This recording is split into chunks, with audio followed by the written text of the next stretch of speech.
So term there, global illicit drug trade, you know, it's where they sell stuff across state and country borders.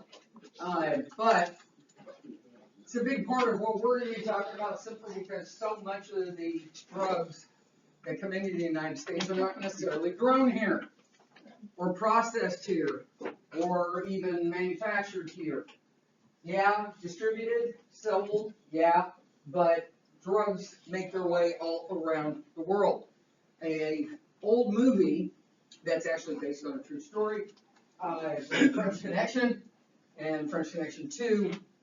These were movies that dealt with the movement of heroin through France. Anyways, the drug movement is something that changes regularly. You know, as soon as a well-known route or system gets known and busted, then they move to something else. So it's an ever-changing thing that law enforcement has to keep up with. There's some estimates on the money. God knows how much it really is, okay? And we used to laugh saying, you know, we're going up against people with our little handgun. At the time we were still having revolvers. Our little handguns and our little shotguns and our little cars that were falling apart on four wheels. And we're going up against people who have their own armies and air support and missiles, and now it's submarines and so on and so forth. And you're looking at your little pea shooting handgun going, wow, really? Okay. And this hasn't changed. This hasn't changed. These guys can have millions in cash available to them at any time. So that kind of money buys a lot. And we're arguing that, you know, the car that we've had for 62 years with 350,000 miles on it, they won't go faster than 40 miles an hour on a downhill with a wind, may not be good enough. Okay? We have to deal with budget constraints if they don't. And that creates an inequity that's a problem. Not to mention the tens of thousands, if not hundreds of thousands of people that die in the drug trade every year. Whether it's wars between one cartel and the next, whether it's overdoses, doesn't matter. Right? People die in very, very large numbers. So there are a couple surveys that they use overseas trying to figure this out. The first one is the World Drug Report, and this is about drug use, mainly from teenager to older. They go through any nation that will support it. Right now it's 98 of them. And then the other one is in Europe, covers Eastern Europe and Western Europe. And this is very specifically 15 and 16-year-olds, but it includes drugs, alcohol, and tobacco. Okay, so they're trying to look, one's European-based and against young people. One covers a lot bigger age group, and it's a little more international in scope. Okay, so what have these two things found? Well, last one we had published 2015. 250 million people around the world. So it really isn't that many. Anybody know what our population is? 9 billion? 8 billion? 7. Like 7 billion? Real close, yeah, somewhere around 7 billion. So that's not really that many. It really isn't. But it's, on the flip side of it, still quite a few people. They came up with this weird statistic, and I'm not quite sure where they were trying to go with it, but anyways, it is what it is. Disability adjusted life years. Okay. How many years of healthy life lost due to drug use? That their idea is, you know, once somebody gets involved in the drug trade, and we're not talking smoking a joint here, okay? We're talking about the heroin addicts, the coke addicts, that type of thing. Where the idea of being in a normal lifestyle is pretty much gone. So we know what the average life expectancy is for both males and females. So they figure, okay, at this point, when you're into that no longer normal lifestyle, to how longer are you losing? If your natural lifestyle is another 50 years, then maybe you're losing 50 years. It's not the best statistic on the world, I'm not really sure, but what they came up with. Anyway, so overall, the people that they counted that were involved in drugs, In that 98 countries that they looked at, they lost that 28 million a year. The US and one other country that I guarantee you none of you are going to be able to guess have the highest death rates of drug use in the world. Anyone? It's not a country you ever think about. I had to look it up for myself because I didn't believe it when I first. Iceland and the US have the two highest death rates in the world. Iceland's actually slightly higher than ours. Sounds like Iceland's not a good place to live. Is it easy, like, easily accessible to there? It must be. I honestly don't know. It's really isolated. There's I not think much to that's do. more the issue is the lifestyle on Iceland to begin with is that was the word isolated. So they may reach to drugs, because look at the drug use we have in Alaska for the same type of thing. So I imagine Iceland's a more severe version of that. So it's the only thing I can think of. It's great during the summer. Sucks during the winter. Now, when we shift to Europe, our other one, okay, we have kind of an interesting thing.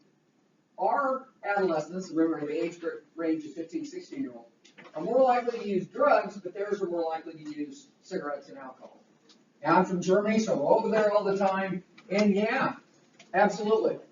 Absolutely, because here, I don't see a lot of teenagers smoking, maybe a few vaping, but not so much smoking.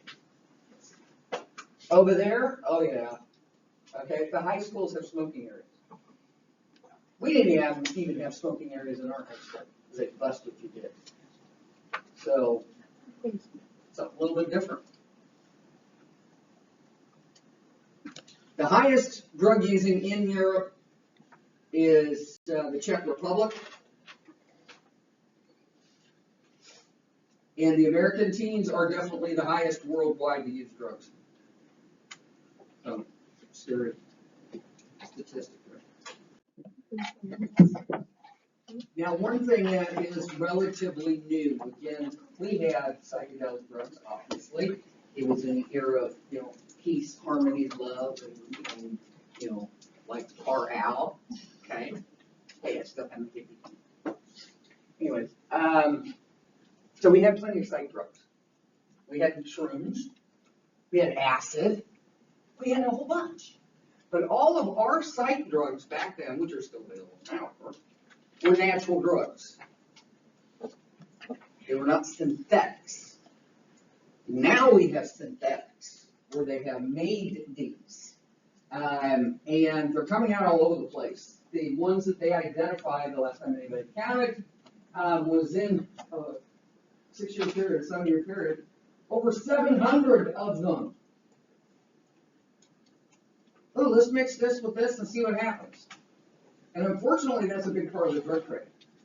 Very big part of the drug trade. I remember one of acid trips, people were getting a little nervous because you could have a bad trip, obviously. Somebody got the bright idea to see what happened when they mixed marijuana with LSD. So what they did was they took joints, dipped them in a liquid form of LSD, left them dry, and then sold them to unsuspecting kids who were trying pot for the first time. So not only did they have to deal with some of the psychoactive properties of weed, and this was good weed, guys. That was one of the cheap stuff. Good weed. And then you mix in a very healthy dose of LSD. Then they did it with PCP. Just to see what would happen. This is very, very common amongst drug users, is to just put 2 or 3 things together and see what happens. Again, remember, I mentioned this before. So a drug gets on the list. So here's our 739 different lists. Okay, we put them all on our thou shalt not list. They change one molecule in the formulation. It's not on the list. It's illegal to sell until it gets caught, put on the list, then they change another molecule. You can't keep up with this. You just can't. Okay? Breaking Bad is not that far off. All it takes is someone who's very knowledgeable in chemistry. Organic chemistry. We can manufacture marijuana now. Fully synthetic. It was originally designed as they figured out there was some medical uses for marijuana. At first, AIDS was exploding on the scene at the time. And down the road, they end up with severe nausea. They cannot keep food down. And they call this period wasting because they just lose drastic amounts of weight, the body can't handle it, and they die from that, and it's just from their inability to eat. Well, they found that smoking weed, and at the time it was just weed, eased the nausea. So they could eat and actually keep food down. Over time, they figured out that works for others that have that same issue. And it also works for what we call narrow angle glaucoma. Blood vessels in the eyes constrict and it can eventually make a person go blind. This helps open those up. But they didn't want them running around on the street buying weed because first of all, maybe you'll get something that has a little extra PCP in it or something.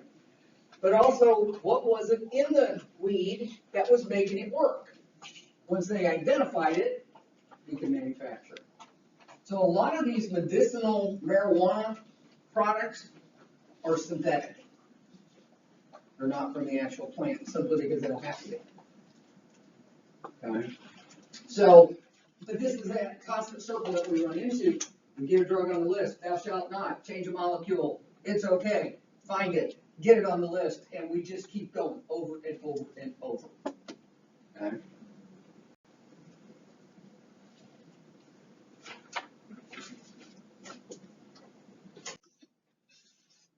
Now, obviously, supply and demand is the key to capitalism, and capitalism is the world of drugs. If a drug is in demand at a given time, then the price goes up. And if the supply goes down at the same time demand is up, then prices go through the absolute roof, and this is where we get war zones. So they have to keep a relatively stable supply all the time that it's illegal, avoid law enforcement, and keep it on the streets. Yet for us, there's only so many things we can do, so many ways we can do it. Someone made a joke at a convention about Philadelphia had just dropped, aerial drop, of a substance similar to napalm on a drug house. Took care of the problem, yeah, wiped out the drug dealers, and wiped out about 10 other houses on either side, as it all was. Needless to say, people were a little unhappy about that. That's just not acceptable. It has now become kind of a go-to joke that, okay, well, we could bomb some of the heroin-making, poppy countries off the map, and that would help lower the supply, but maybe that's not the way we're going to be able to go about it. The question becomes, how do we eradicate it? And obviously, we haven't solved the thing yet.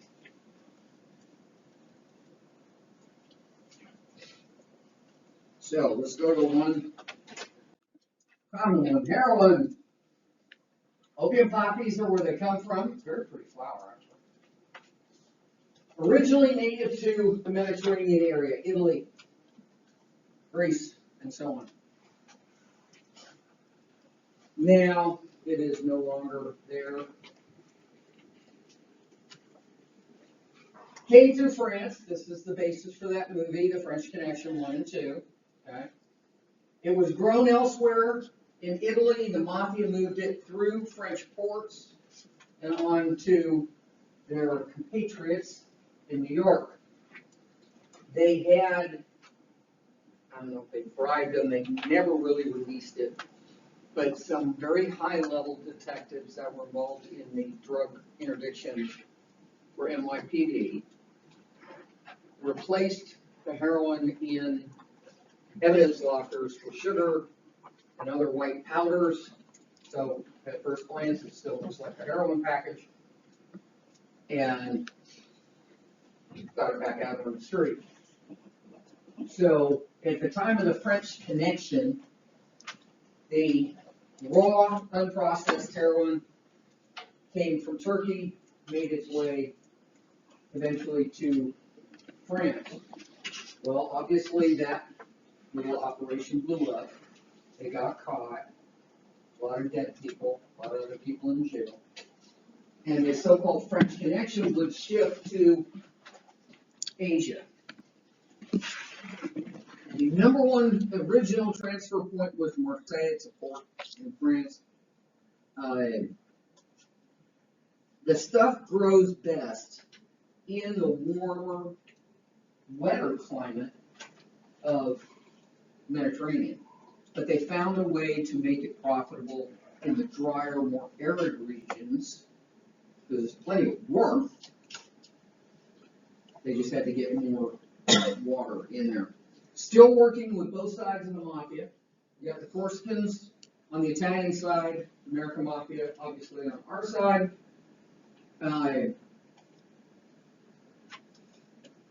But this way, they can move greater quantities through more ports. So it actually ended up being advantageous to them to shift the quantities of drugs going through. Instead of all through Marseille, which is what was happening before, now they have multiple ports that they can ship this stuff through, which allows for more stuff. And keep in mind, raw opium is where it starts after they harvest it off the plant. It has to go through multiple stages before it becomes heroin. It actually becomes morphine first, then heroin. So, but raw opium has to go through a lot of processing before they can actually use it. So, what's your route? You have to know these. We have the Golden Triangle, which is Southeast Asia, mainly Thailand, what used to be called Burma. Anybody know what it's called now? For law enforcement, we still call it Burma. No? No. Oh, wow. Somebody didn't pay any attention to geography. No. Because it was World War II, it was the Burma-India theater. Something for you all to look up. What? Maybe the Bermuda Triangle, or no? Not connected to Bermuda at all. I took a shot. Okay, you guys can look it up. Laos and Vietnam. Okay, so triangle is those stayed that way through the 60s and 70s, selling to the United States. And this is where we get the name China White, because the heroin was kind of from almost pure white to a slightly off-white, think coffee creamer, and a slightly off-white crystalline powder. Okay. Since it was basically white, they called it China White. It comes from China. Then eventually that market directly started selling more to Asia and Australia. U.S. would start getting more heroin from a slightly different area. Plenty of it to go around. Now our second largest, this is the largest, second largest is known as the Golden Crescent.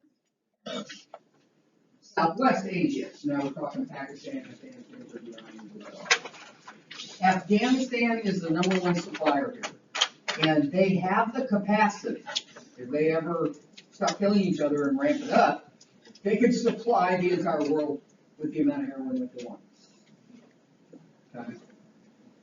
Most of this stuff goes to the Soviet Union, which of course now is a bunch of different places cobbled together. Okay. We still have the Soviet Union, Russia, but all the stands, Uzbekistan and Uzbekistan, all them stands. That's all separate now, Ukraine, Western Europe, and Africa. Mainly travels through the Balkan area, Serbia, and so on. And one of the reasons why Afghanistan is so strong with this, they're trying to grow a crop of food, let's say, or tobacco, or whatever, standard crop. And if nothing happens, no tanks run over his crop, his crops, nobody blows it up, and so on and so forth. and he earns $200 for the year to feed his family for the year. Then along comes a heroin type person who says, if you will grow poppies on all your fields, I will pay you $5,000 a year. Well, what's he gonna do? And there probably isn't a person around that would blame him for doing it. And that lousy $5,000 that they pay him will probably produce over $5 million in heroin value on the street. $5,000, nothing then, that's chump change. But to that farmer who went from $200 to $5,000, they're eating like kings. Send his kids to school and so on. Big deal. Now, U.S. heroin has shifted more to Mexico and Colombia. It's less refined. It tends to be, looks like a dried lump of molasses.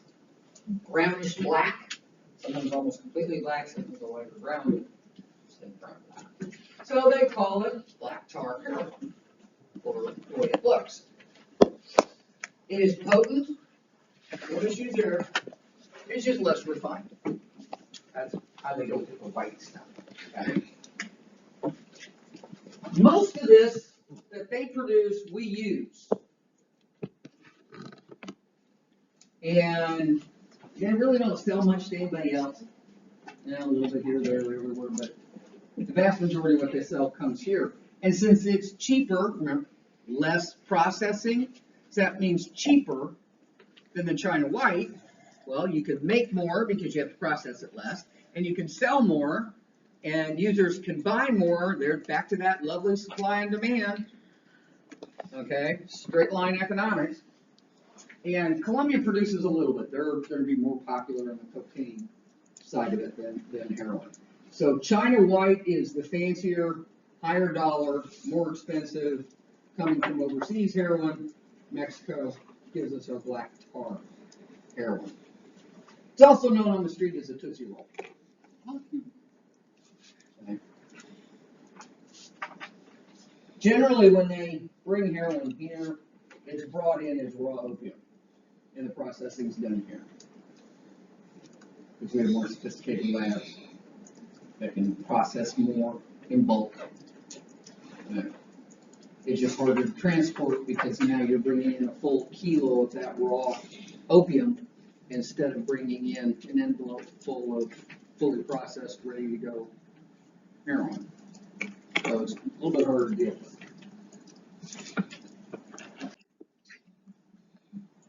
Fentanyl was originally designed for cancer patients and still is used for end-stage cancer patients because of its potency.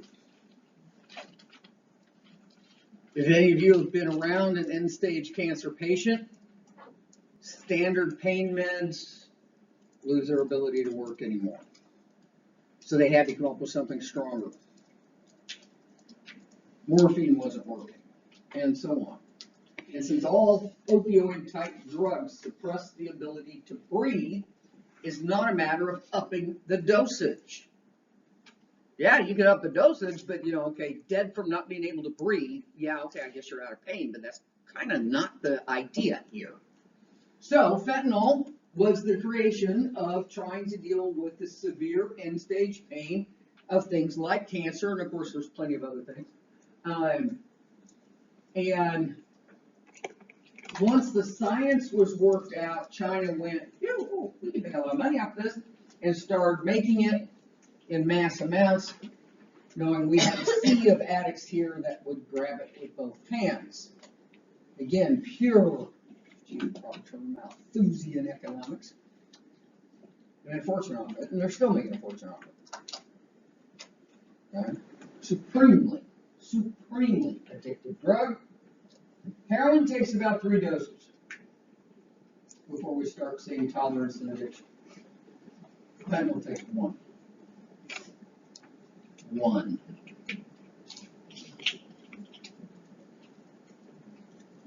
Plus they added another drug. This is fun. Vets have to deal with very large animals. Cows, horses, elephants, hippos, and so on. What are you gonna do when you got I don't know, anybody have these little damn hippo ways? But this hippo has a toothache, and we need to pull his tooth. What are you gonna do? Excuse me, just open your mouth so I can pull it? Yeah, We need drugs that can handle this stuff. So they came up with one.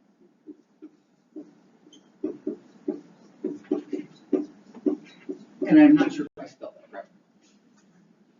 Now, T-A-N.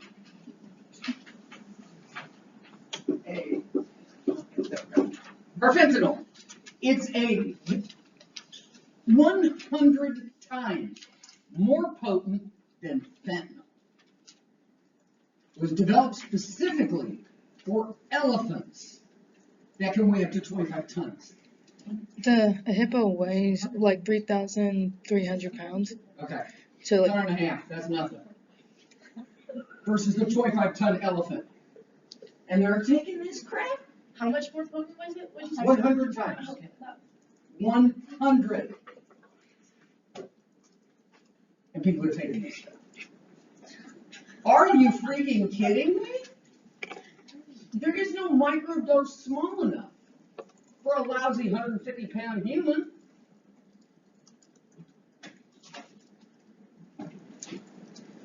In 2018, they finally got not allowed to say what it is, but it's a screening technique, it's a device that can detect at the molecular level fentanyl. It's primarily in use at international airports. You walk through with your bag, on your clothing, in yourself, whatever. Also mail delivery centers, post offices, because again, as potent as these drugs are, a teaspoon is this astronomical amount. So can they put that in an envelope? Yeah, get a card, put it in a card. Yeah, so that's where these screening devices now are to detect this stuff. This makes it incredibly dangerous for law enforcement. I go to arrest him, and he's got a common way of transporting personal use drugs. There's a little small piece of wax paper that has an intricate folding thing, so it's a bindle, and it holds 1 or 2 doses of the drug. So he has bindles, because he's also selling a few, in his pocket. Well, he doesn't want to go to jail, so he starts getting a little rowdy, and I'm getting a little rowdy, and we're rolling around all over the floor, and those bindles come out. Yeah. Okay. Fentanyl in particular, and I don't even want to talk about carfentanil, but fentanyl, remember I told you 2 doses of Narcan is what most medics have? It's not going to keep you alive long enough. You're going to be dead before you get to the hospital. There are people that might use 20 doses until they can get them to the hospital, get them intubated, get them on respiratory support, cardiac support, and try and keep them alive long enough for their body to flush the drug out of their system. And they're not always successful. So from a law enforcement perspective, that's scary. You know, we used to be nervous about someone with AIDS spitting on you or drawing blood if they wanted to get froggy. Okay, but at least the risk was really low. This isn't low. This is very high. Very, very high. And God help you if one of those bindles blows up in your face and you just suck down 3 times the dose. You're going to be dead before we get medics to you, let alone make a problem. So if Narcan doesn't work on it, what do you say the survival chance is? Without the Narcan? None. None. Causes respiratory arrest. So yeah, somebody can breathe for you in the field, but how long can they keep it up? And half the time when these things happen, everyone's going, help him, help him, help him. Nobody's actually doing anything, but they're screaming a lot or they're filming it.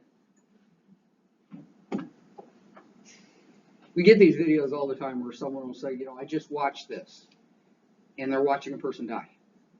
And they're just standing there filming it. Nobody's called 911. Nobody's done anything. There might be somebody screaming in the background, but filming it. So we'll have your final moments that we can send your family. Yeah. It's one of my pet peeves. Can you tell? All right, let's shift to Coke then. That happy thought, let's shift to Coke. So Coke, Bolivia and Peru, we're the #1 suppliers. Colombia has really gotten into the thing, or the switching things here. So those three are pretty much the world's cocaine producers. They have the right climate for it. They have a lot of mountainous areas that are hard to get to from a law enforcement perspective. So it also helps that, like the Marseille port in France, it's right on the water. Major body of water, called the Atlantic, which means they can get it onto ships and off it goes, or onto a seafaring plane. Okay? There's a rather gruesome kill where a guy was transporting, I don't remember if it was cocaine or heroin, but it was in kilo and half-kilo bags, which are pretty heavy. And this was a smaller plane, meaning like a twin.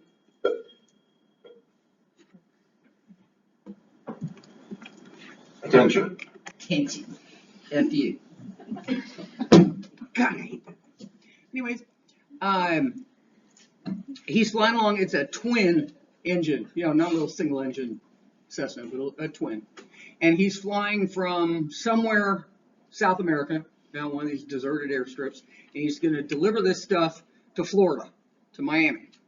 And what they do is they have speedboats out in the middle of the night, running without lights, in the general area of where that plane's supposed to be coming over at a certain time. And of course, they're talking about radio and so on and so forth. And when they get in the vicinity, plane door opens and they start shoving the kilos out the door because they're all nicely packaged. Boat picks him up out of the water. Off he goes to Miami coast, and the drugs have been delivered. They found the boat, whole bunch of drugs floating around in the water, and part of the guy sort of kind of floating in the water. The rest of him was still on the boat. The bag landed on his head while he was leaning over the side of the boat. Took his head off. I mean, you're dropping, what, 50, 100 pounds? I don't know how big the thing was, but he's up at about 3,000 feet. I don't know all that physics and math stuff, but I'm sure somebody could figure it out. But that got him right in the back of the head. Snapped it off. So the rest of them was just floating around the boat in the Atlantic. Ew, gross. So that's a common way of delivering it. And of course now the submarines are a big one. And they abandon them. They build them, transport, and then abandon them. That's how much money they have to spare. Each one of those things costs several $1 million. And they throw it away. It's disposable. Move on to the next one. Because it costs more money in their mind, more time and effort, to have the sub make it back to get another load. It's cheaper to simply abandon it and go build another one. So the two major cartels, were brought down in the 90s.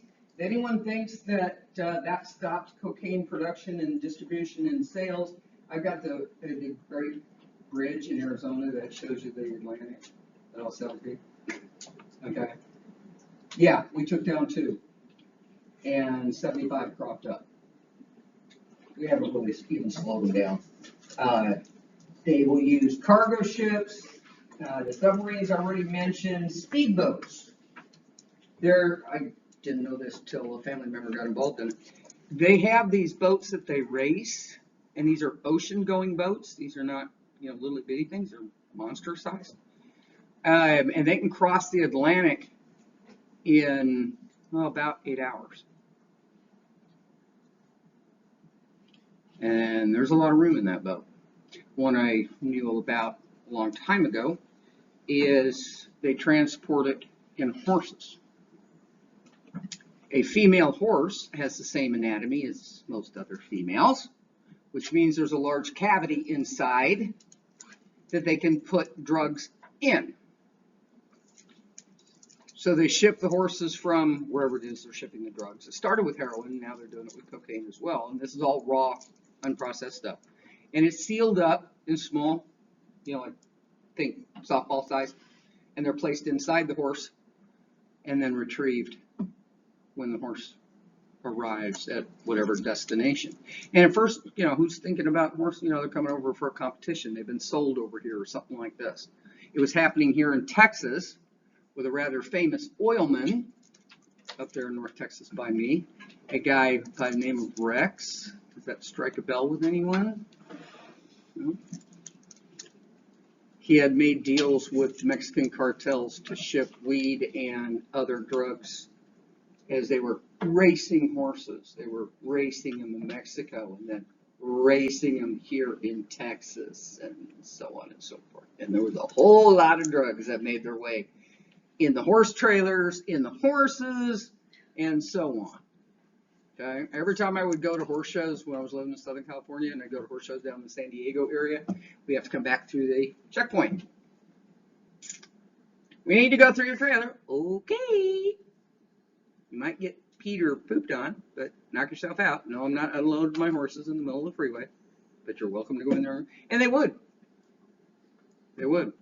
I don't blame them. I really don't. Size of my trailer, I could put $1 million worth of drugs in there. Easy. I mean, that's raw stuff. Processed, maybe $1 billion. There's a lot of space in that trailer. So they'd tear my trailer apart every time. Okay. So transporting it through animals. They just had some ceramic tile. They baked the cocaine into the mortar of the tile. And I guess there was a chemical process that they'd figured out that if you crushed up the tile and then you washed it in this other chemical, the non-drug stuff would separate from the drugs. The dog alerted on that one. And they didn't believe it because they just saw it as tile. Fish is another popular one, fish and coffee, because of the extreme strong odors that coffee and fish have. So they'll pack it in that. There's just a million ways. And as fast as you figure one out, they come up with 6 others to get their drugs across. So where do they go? Well, we have underground tunnels, mainly across Baja California, but some across Mexico itself. The longest one, I think they said, was 37 miles long. Deep inside Mexico to deep inside Arizona across the Nogales area. That was the longest one. I mean, it had power, it had rails, a little rail car, one of those little push rail cars, and everything to ship their drugs. The cocaine cartels out of like Medellin and those guys, they would either shift primarily to New York. That was their #1 location that they like to shift to, besides Miami. That's why we call I-95, which runs from Miami to downtown New York, the cocaine highway.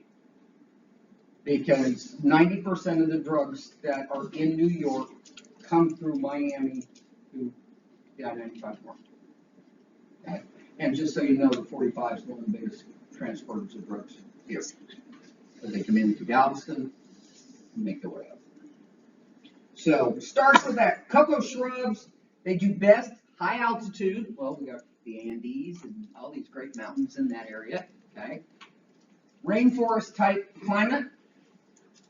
So the Andes Mountains in South America are the perfect place to grow the coca plant. And they do. And again, you've got, just like you do in Mexico, any poor farmer who's trying to survive on making his soybeans gets offered the kind of money that they can offer from the drug people. There shouldn't be any surprise at all that that's what they're growing. And the bad part is,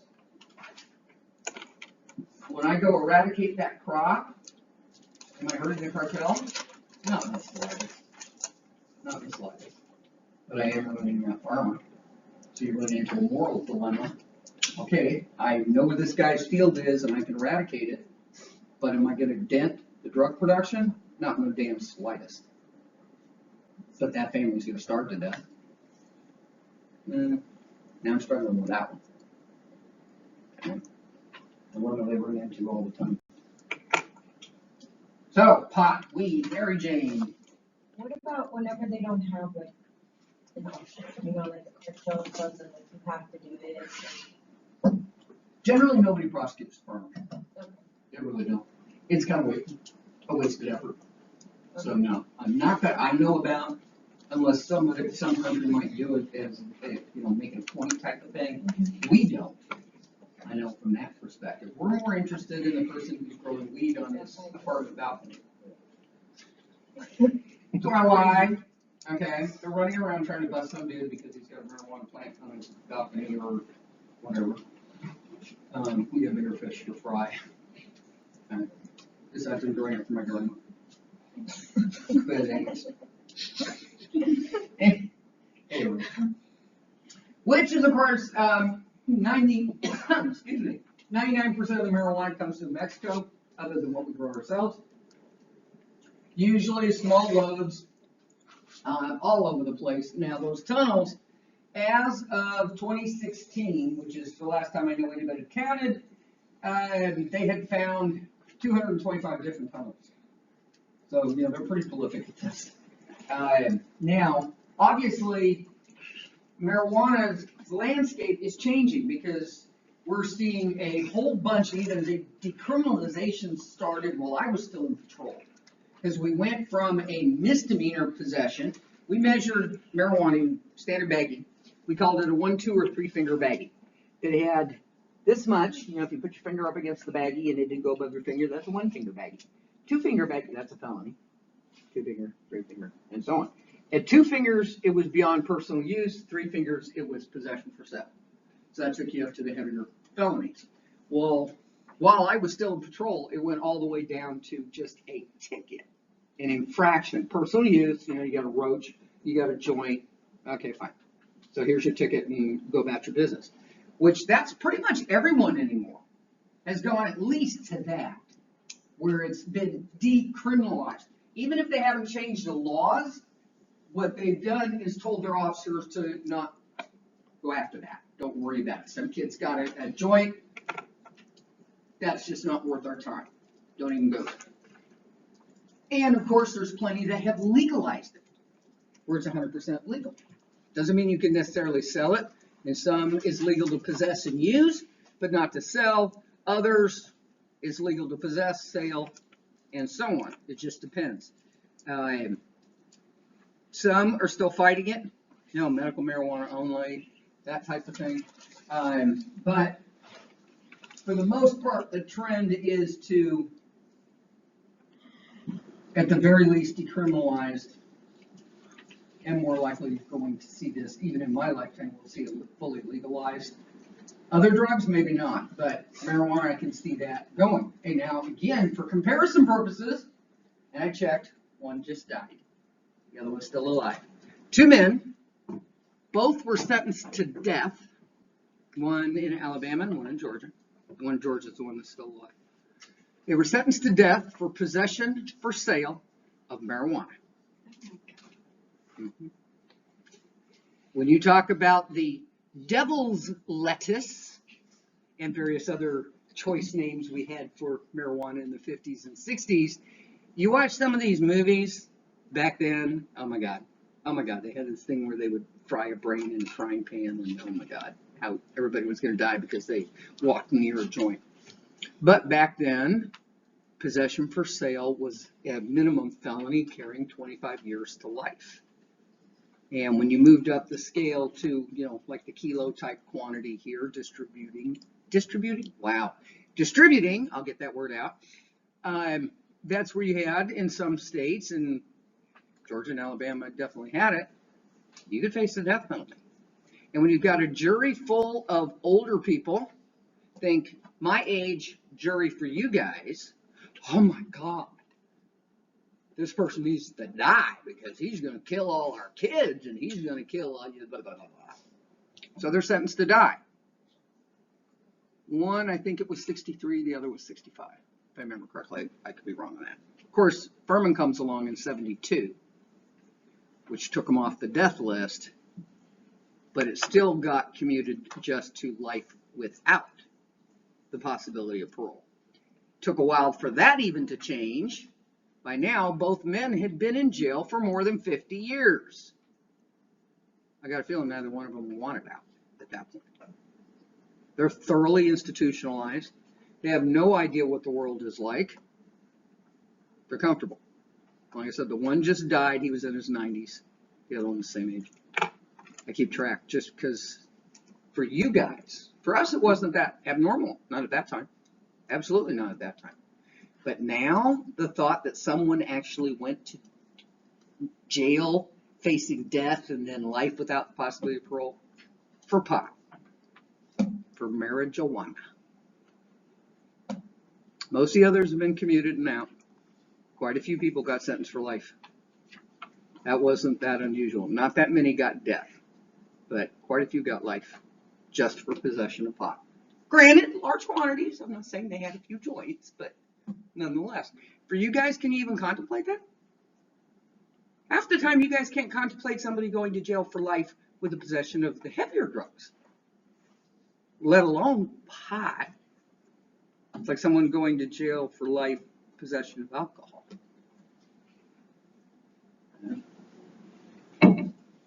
Anyway, lots of marijuana coming in. Meth made its appearance in the 60s, kind of didn't take stronghold until the 70s. Then it became kind of the poor man's cocaine. Okay? Crack wasn't quite around yet. And cocaine at the time was going for about 300 an 8 ball, which is a couple doses. That's expensive. Because for those of you complaining about minimum wage now, at that time it was $2.15 an hour. $300 for a couple doses? No, that's just at your price range. I'll go smoke some joints. Okay. So meth was $5 a hit. Ooh. Gave the same high as cocaine. Off they go in. And the Hells Angels, never let it be said they're not very good entrepreneurs, decided this was the drug of choice to get rich. They already had their clubhouses, they had their areas that they totally controlled out in the middle of nowhere, which was perfect for the production of meth. All it takes is that chemical knowledge. And most of the chemicals, especially back then, were freely available. Even if you bought in large quantities, people didn't necessarily look at you too funny. Okay? So they made it their #1 business. And then Mexico and California jumped on the bandwagon with these monster-style labs. They were buying huge homes, 2,500, 3,500 square feet and larger, and turning the entire home into a lab. Now, the bad part about all this, and particularly bad for law enforcement, this stuff is explosive. It blows up on a very regular basis. These are very volatile chemicals that they're using. It goes boom. It goes boom. And when one house blows up, it takes out 3 houses on either side. So that's a particular problem that you run into. Rural areas, it's kind of like Shine. Yeah, they'll make some. But it's more for kind of the locals. You don't see them doing this massive distribution network out of some guy's farm. And it stays pretty urban when it comes to making this stuff. And finally, someone started paying attention to how easy it was to get the drugs. And one of the #1 drugs that they use is a drug called pseudoephedrine. And everybody knows pseudoephedrine because if you've ever bought anything for clogged sinuses or a stuffed nose, it's got pseudoephedrine in it. That's what that stuff does. It clogs your nose. And apparently, nobody thought it odd when someone went to the local HEB and bought up their entire store supply of Sudafed. They just rang it up. Out the guy goes and fills up the back of his Ram truck with 172 boxes of Sudafed. You'd think somebody would say something. No, they don't say anything.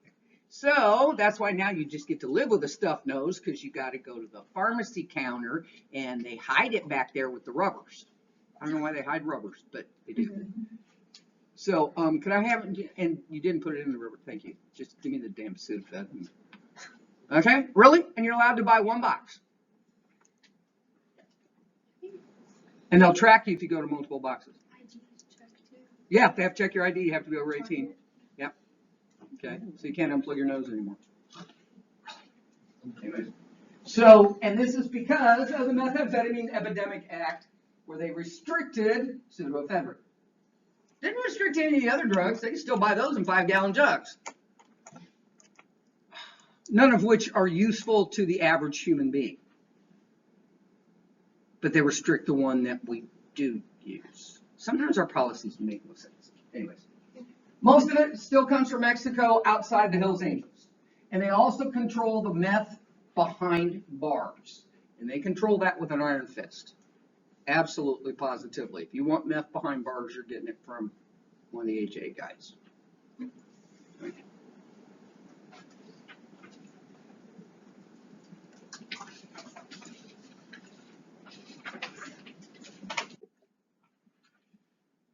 Okay, so LSD comes from a fungus that's known as ergot. It's now grown more overseas. LSD takes very teeny tiny little doses, micrograms. Okay.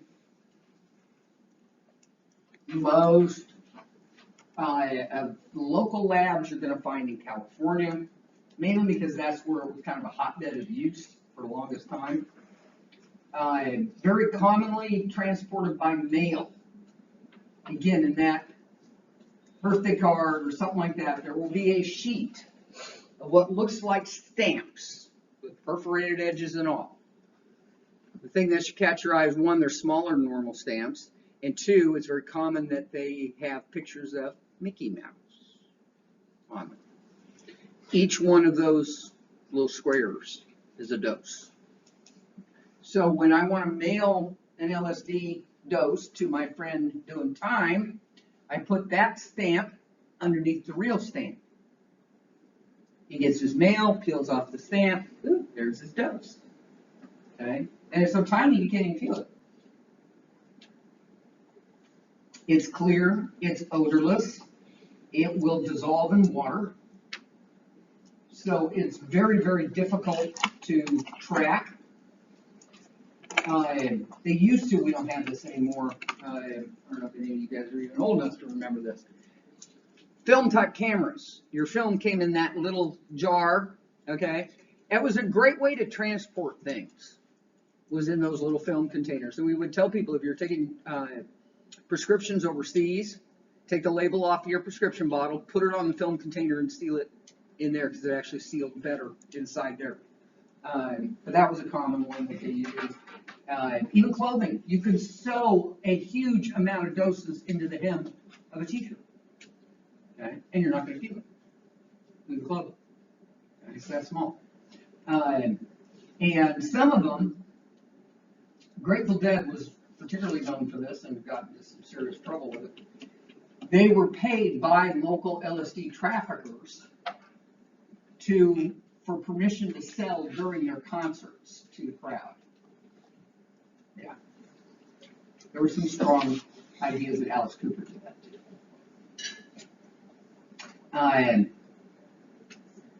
Common thing with this one was a thing called Shermans. There's a type of cigarette known as Shermans, brown paper, very long, very expensive. And they would do the same thing, dip that in one of these liquid type drugs. Sometimes they call them a Sherman tank. All different ways that they did it. And this wasn't just acid, LSD, included PCP, and now ketamine is floating around the same way. Super K, Special K, so on and so forth. Okay. So, a little bit here. Most of the PCP comes from labs in Mexico or a few here in the United States. That's not a fun drug to deal with. People always like to say it keeps people from feeling pain. No, it doesn't. What it does is block the signal from the pain from getting to the brain. And if it doesn't reach the brain to acknowledge it and process it, it doesn't exist, as far as they're concerned. That's where that so-called superhuman strength. So when you got 6 people on top of a guy who's wigging out, you have to be very, very careful, because you can literally break bones in half and they won't react, because the signal from the broken bone here isn't getting here. I'll give you an extreme example of this. Our highway patrol, we call them AAA with a badge. One of their mandates is to help people disabled on freeways, highways. Okay. So this guy's broken down, he's changing his tire. So along comes highway patrol, sits behind him to go help him with his tire. All he has is his handgun, because he's helping a guy with his tire. He doesn't see the need for anything else. What he doesn't know is the guy is wigging out on PCP. Officer approaches, hey, you need some help, because this is all on tape. And the guy goes berserk and starts going at him with the tire. Officer's trying to back away, grabs for his gun, empties his gun into this guy. This is a revolver era, so 6 bullets. Guy doesn't even slow down. Does not even slow down. The officer's now frantically trying to get to the shotgun in his car. I don't know why he didn't reload, but he didn't. He's trying to get to the shotgun in his car. He's calling for help. Other officers are responding. He finally manages to get to his shotgun. And for those of you unfamiliar with law enforcement shotguns, we usually carry Remington 870 pump, which has 4 double-aught buck rounds in it. Each one of those rounds has 8 .33 caliber pellets in it. The standard bullet caliber at the time was 38.38. This is .33. And there's 8 of them in that single round. He emptied the shotgun. He had to throw the shotgun away because the guy was still chasing him around the car. Meanwhile, another officer got there and put one in the guy's head. And he went down. Coroner counted over 45 holes and called it death from loss of blood. He had so many holes, he literally bled out his blood supply. Says the bullet in his head killed a man who was already dead, really. He was on PCP. None of that registered with him. PCP is not a fun thing to deal with at all. I fought with people, and we have someone, this little itty bitty person, and it takes 6 of those to get the person under control. Now, if you want to break bones, okay, yeah, you could do it easier, but if you're trying to take the person into custody and they're wigging out, because normally what stops somebody from fighting you is a pain response. I'll bend something just the right way and you're ow, ow, ow, ow, and you stop. They don't ow, ow, ow. They just keep going. So it makes it very, very hard to get them under control without doing a lot of damage in the process. That's a disease as well, right? What's that? There's a disease where people can't feel pain. Absolutely. So they have to be very, very careful. They can snap their leg in half and keep walking. So what about like with bath salts? Is that like a PCP Mhm. ketamine together? Yeah, any of these where it's not getting up here can make them enormously difficult to control. Generally, well, I could do it in my time, you can't do it now. I would probably choke them out.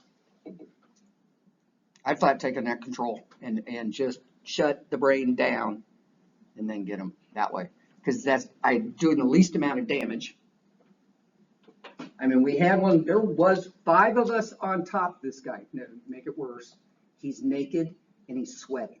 It's like a greased pig contest, trying to hang on to him, and he is gone.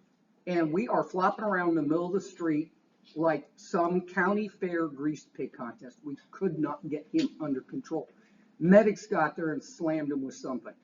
Well, that's what they used, but they slammed him with something. He lost consciousness, and we had him. But before we could get to the psych ward, he woke up and broke 3 of the 4 windows in our car. And we had him hogtied in the back seat, face down. And he still managed to break free. So, these are no joke. And this wasn't that big a guy. I mean, it's not like we were dealing with, Mr. Amazon type here. Think, $180, not even 6 foot, and he threw us around like a rag doll. Obviously, violence, drug trafficking, yeah, the two kind of go together.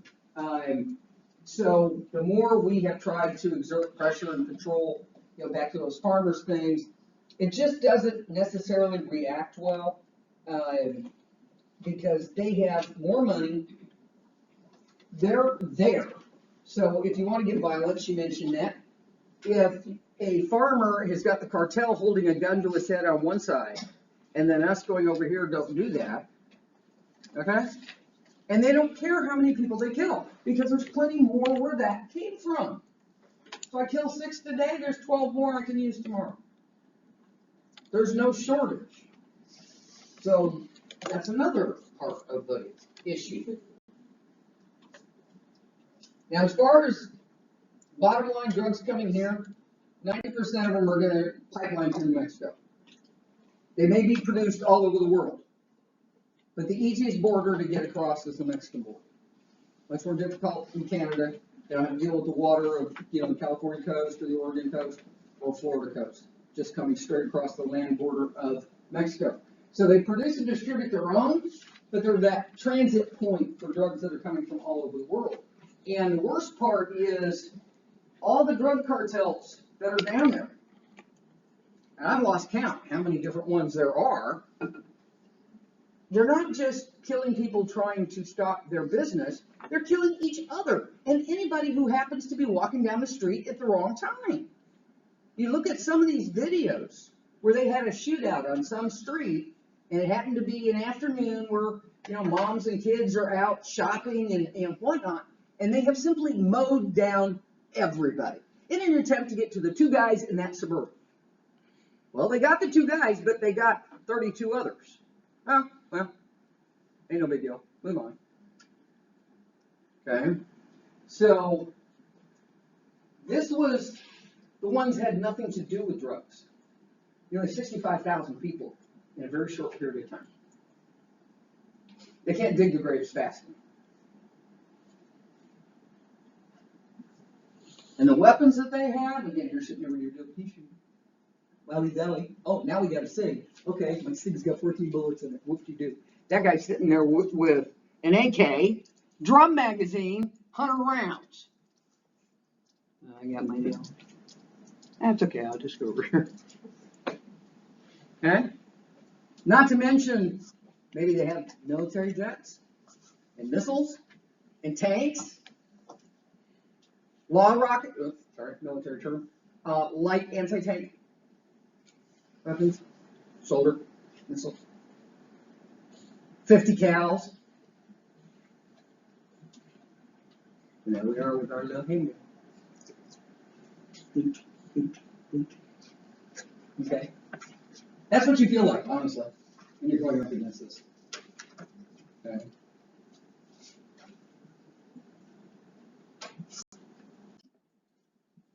You had to talk about it simply because he was probably one of the most known El Chapo.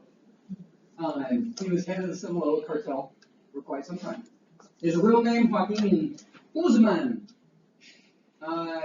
We caught him, brought him here to the U.S. Anybody know what happened to him after that? Well, originally he was captured in '95.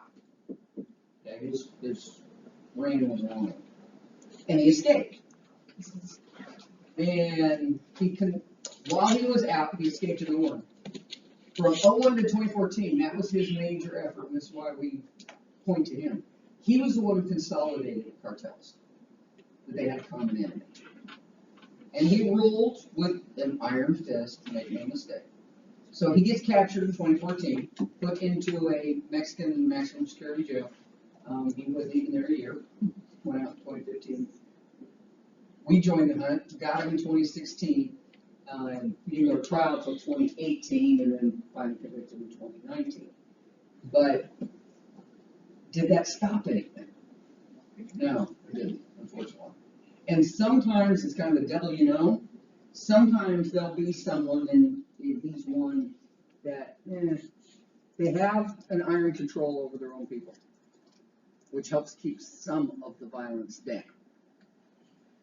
And when they're gone, because we see this in gangs all the time, the leader controls then the leader's gone, and there's this power vacuum, and violence explodes. That was the one benefit to his leadership when he consolidated the cartels. They weren't killing each other by the hundreds. So, limited, good thing, but it still was a good thing. Well, unfortunately, since he's out of the picture, his control is limited now, and the violence is ticking back up. So not necessarily a good thing. Now, new term that's out there, narco-terrorism, you know what that term is? This is where we have anti-government groups. We've always had anti-government groups, but they use drug trafficking as a way to fund their activities. So it's a combined doing the drugs, not that they're telling their members to use. And in fact, some of them are actively, you will not use. It's just about a way to make great amounts of money to fund their political activities. Osama bin Laden sold millions, even though he had money personally, he sold millions of dollars worth of heroin out of Afghanistan to fund his activities.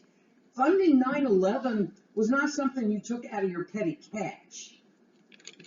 That was a years-long planning operation. Whole bunches of people paying to get them over here, which is not like they could just, get on a plane and fly over here, because most of these guys had to be snuck in, okay, and then get identity papers, and then go to flight school, which is a couple years long. It's not something you do in 6 weeks. Flying a Cessna and flying an airline, kind of slightly different. Anyway, all the support that they needed, places to live, eat, so on, for years. And keep in mind, they attacked the World Trade Center before 9/11. Everybody forgets that one.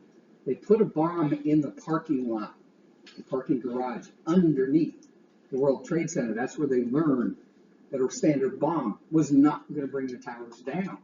How much does all this cost? Millions. Funded by heroin sales, or poppy sales, I should say. That's narco-terrorism.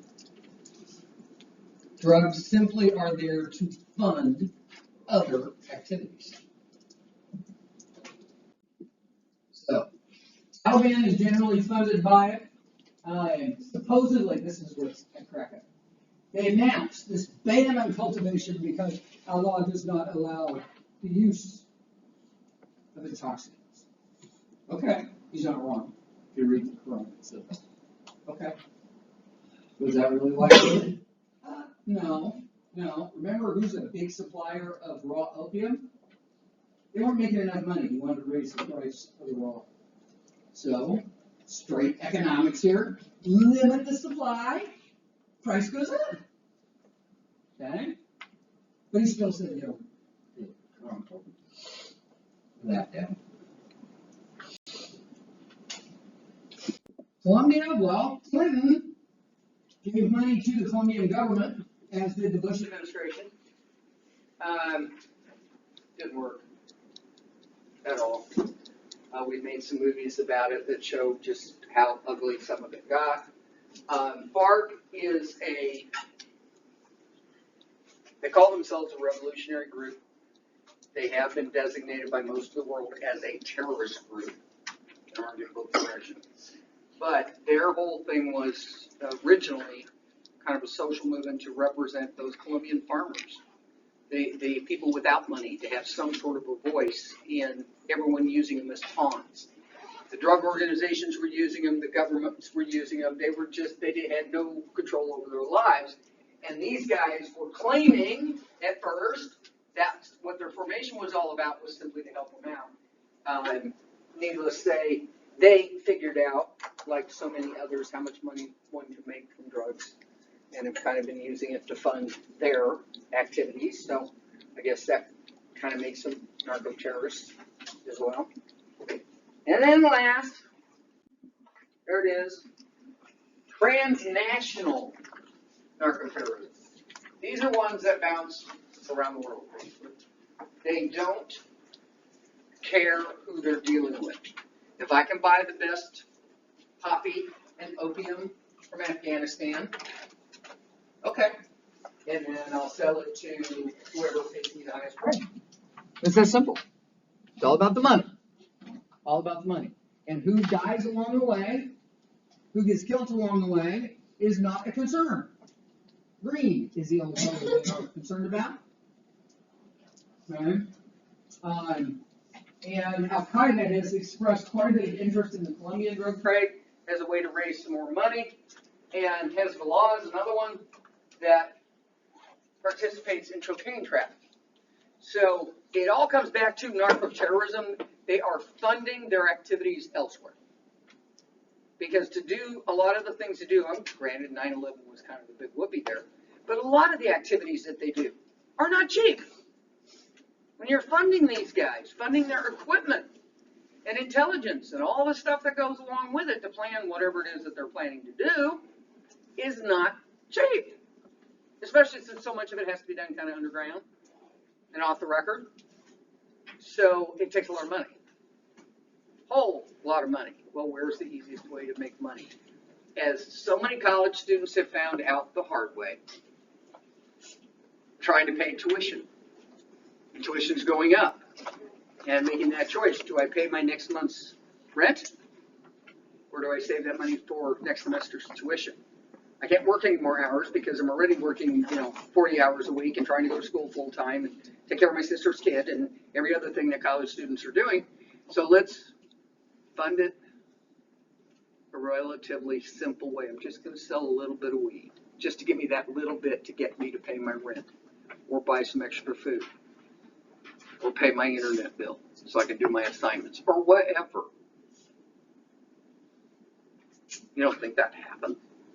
I guarantee you probably everyone in this room knows at least somebody who's done it. It's a fact of life. Drugs are easy money until bad things happen. But for the most part, drugs are relatively easy money. Okay. We used to laugh during finals at my first college, Cal Poly. We had this kind of a study area in the common thing. If you weren't into weed, wouldn't go up there about you. It was just this one big cloud. You didn't have to bring anything, just walk in the room and inhale. Stay for about 5 minutes, and just kind of melon right out for finals. Head out to your next class. Okay. But it's easy money until it isn't. Until it isn't. One of my students got caught last semester. That's the only reason why I talk about it.